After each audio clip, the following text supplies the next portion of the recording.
আসসালামু আলাইকুম ভাইয়া, আপনি কোথা থেকে আসছেন? ভাই আমি সারিয়াকান্দি থেকে আসছি। আচ্ছা, আপনি সারেগান থেকে আসছেন। আপনি এখানে লোকেশন কিভাবে পেলেন? আমি অনলাইনের মাধ্যমে লোকেশন পাইছি। অনলাইনে ভিডিও দেখে আপনি জি এই জি, লোকেশনটা অনলাইনে পাইছেন? ভিডিও দেখে আমি লোকেশন আচ্ছা পাইছি। এই জায়গায় আমি আছি। আচ্ছা, আপনি এখানে এসে আসছেন কি কারণে আসছেন এখানে? আমি আসছি এখানে হচ্ছে করলা চারা নিতে। আচ্ছা, করলা চারা নিতে আসছেন আপনি। আচ্ছা, করলা কোন জাতটি আপনি নিলেন এখান থেকে? যার নিচ্ছে আলিশা। হ্যাঁ, এমার মালিক সেটার আলিশা। আলিশা। আচ্ছা, আলিশা।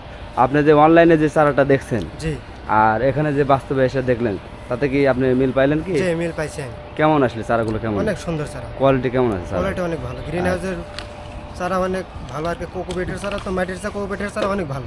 আচ্ছা, মানে বাস্তবতার সাথে তো মিল আছে। জি, বাস্তবের সাথে মিল আছে। আচ্ছা, আপনি দর্শকদের উদ্দেশ্যে কি বলবেন আসলে, তারা কি দর্শকের উদ্দেশ্যে গ্রিন বলবো, হাউস নার্সারি সম্পর্কে?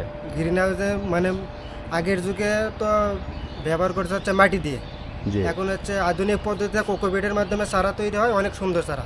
এই চারা কোনো নষ্ট নেই। আচ্ছা, তাহলে আপনি দর্শকদের উদ্দেশ্যে এটাই বললেন নাকি? জি আচ্ছা, ঠিক আছে, থ্যাংক ইউ ভাইয়া। তাহলে আপনি আবার আসবেন, হ্যাঁ, জি, আমাদের গ্রিন হাউস আলহামদুলিল্লাহ। নার্সারি। ধন্যবাদ আপনাকে।